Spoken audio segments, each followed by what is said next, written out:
एक पत्नी को शादी के कुछ साल बाद ये ख्याल आया कि अगर वो अपने पति को छोड़कर कहीं चली जाए तो पति कैसा महसूस करेगा।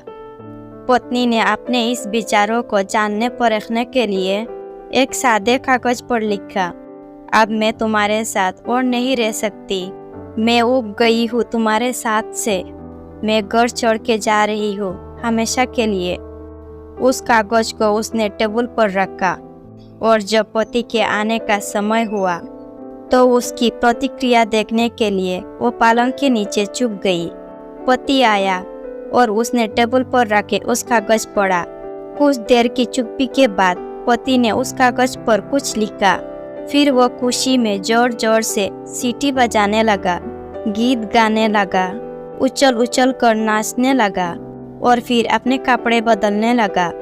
उसके बाद उसने अपने फ़ोन से किसी को फ़ोन लगाया और कहा, आज मैं मुक्त हो गया।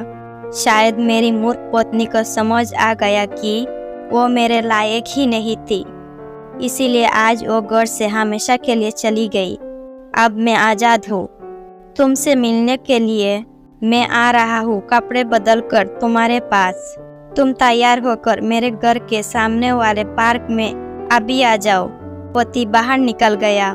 पति के जाने के बाद पत्नी रोते बिलखते बेड के नीचे से निकली और कांपते हाथों से कागज पर लिखी लाइन पढ़ी, जिसमें लिखा था, बेड के नीचे से तेरे पैर दिख रहे हैं पगली।